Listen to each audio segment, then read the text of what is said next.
Պատերազմի եռագլուխ Քոչարյան Կարապետյան Ծառուկյան կուսակցությունը փորձում է համոզել, թե 2024-2025 թվականից առաջ մենք ունեցել ենք խաղաղություն, նաև 2018 թվականից առաջ։ Իհարկե սպնդումը ցինիկ սուտ է, հենց թեկուզ այն փաստի բերումով, որ ընդհանրապես անկախությունից ի վեր եւ 1994 թվականի հրադադարից հետո էլ մենք ամեն տարի ունեցել ենք զոհեր եւ վիրավորներ Ադրբեջանի հետ փոխհրաձգության արդյունքում։ Ընդ որում զոհերը հարյուրավոր են,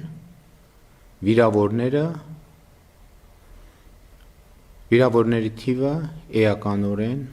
ավելի մեծ է։ Եվ սա թերևս նրանց պատկերացումն է խաղաղության մասին, որ ամեն տարի շարունակաբար մենք ունենանք զոհեր։ Եվ մեր պատկերացումը հակառակն է, որ խաղաղություն նշանակում է զոհերի եւ վիրավորների բացակայություն եւ խաղաղություն նշանակում է ընդհանրապես որևէ լարվածության բացակայություն։ Նախորդող շրջանում մենք ըստ էության անընդհատ ունեցել ենք գործնականում կարելի է ասել ամենօրյա ռեժիմով ունեցել ենք փոխհրաձգություններ։ Եղել են անընդհատ բարեբերաբար դիպուկահարների մարտեր, դիպուկահարների մինի պատերազմներ, բայց այստեղ շատ կարևոր է արձանագրել նաև հետևյալը, որ ըստ էության այդ իրավիճակը եւ մեծ պատերազմի հետ հարաբերությունները ինչ են եղել եւ ինչ են նշանակել։ Եվ հետեւաբար իմ ասածը այն է, որ մենք նախորդող շրջանում երբեք չենք ունեցել խաղաղություն, այլ ունեցել ենք պատերազմի հետաձգում։ Չենք ունեցել խաղաղություն, ունեցել ենք պատերազմի հետաձգում։ Եվ կարևոր է արձանագրել նաև, թե այնուամենայնիվ ինչպես եւ ինչի հաշվին է եղել պատերազմի հետաձգումը, որովհետեւ դա էլ ըստ էության գին է ունեցել, որով մենք վճարել ենք։ Իսկ պատերազմի հետաձգման համար մենք վճարել ենք Հայաստանի անկախությունով, ինքնիշխանությունով, պետականությունով, Հայաստանի քաղաքացիների բարեկեցությամբ եւ տնտեսական զարգացմամբ։ Եվ նաեւ սա է պետք արձանագրել, որ նաեւ այդ վճարամիջոցը, պատկերավոր ասած, նույնիսկ այդ վճարամիջոցը եւ այդ վճարամիջոցը սպառվել է արդեն 2016 թվականին, երբ որ տեղի է ունեցել 4-օրյա պատերազմը եւ ոչ միայն տեղի ունեցել 4-օրյա պատերազմը, այլև բանակցային սեղանին դրվել է բոլորովին այլ տրամաբանություն, որը հոդս է ցնդեցրել Ղարաբաղի հարցի կարգավորման հայկական կողմի բոլոր պատկերացումները։ Նրանք ովքեր կփորձեն վիճարկել այս պնդումը, ես հղում կանեմ արդեն իսկ հրապարակված եւ հայտնի բոլորին եւ բոլորին հայտնի Սերժ Սարգսյանի 2016 թվականի օգոստոսի արդեն իսկ հայտնի նամակի մասին։ Եվ ուրեմն եւս մեկ անգամ ուզում եմ արձանագրել հետեւյալը։ Մենք առաջին անգամ մեր անկախության պատմության մեջ ունենք խաղաղություն։ Մենք ունենք խաղաղություն։ Ընդ որում առաջին անգամ ունենք խաղաղություն։ Նախորդ շրջանում երբեք մենք չենք ունեցել խաղաղություն եւ այս փաստը ապացուցվում է նրանով, որ 2025 թվականը առաջին օրացուցային տարին է, որ Ադրբեջանի հետ փոխհրաձգության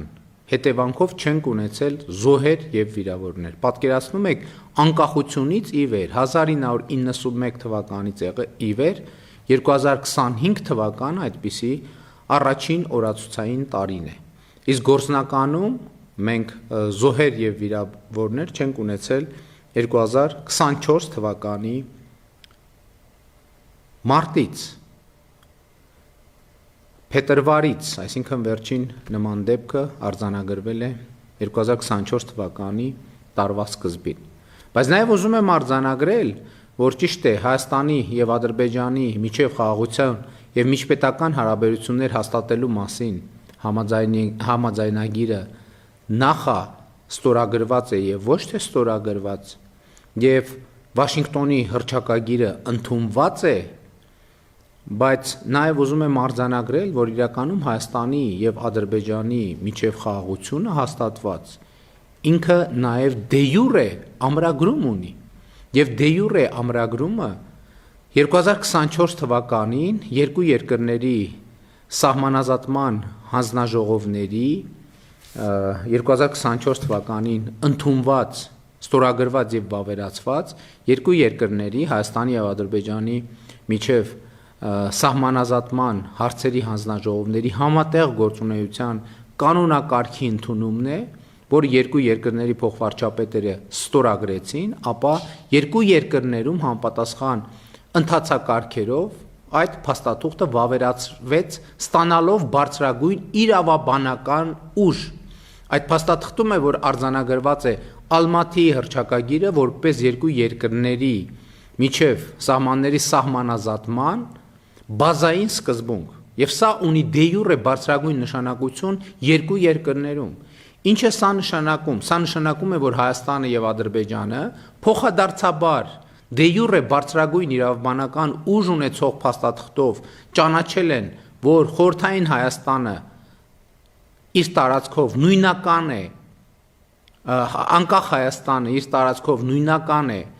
խորհրդային Հայաստանի հետ եւ անկախ Ադրբեջանը իր տարածքով նույնական է խորհրդային Ադրբեջանի հետ։ Սա է խաղաղության հիմքը եւ սա ունի, ելի եմ ասում,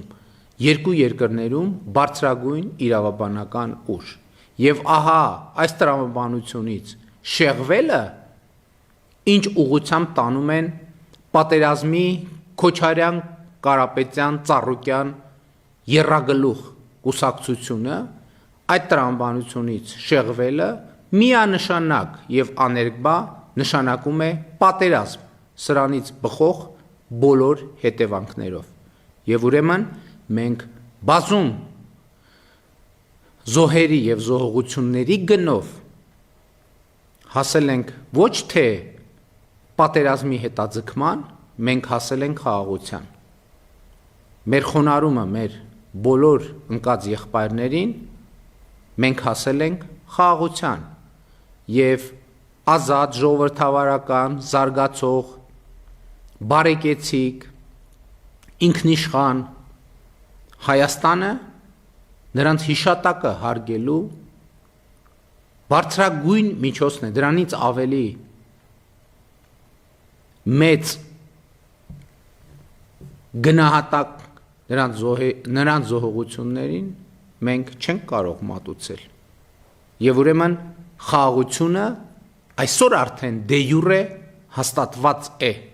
եւ Հայաստանի Հանրապետության քաղաքացին պետք է տեր կանգնի իր խաղաղությանը, որովհետեւ սա իր խաղաղությունն է, իր ստեղծած խաղաղությունն է, որովհետեւ այդ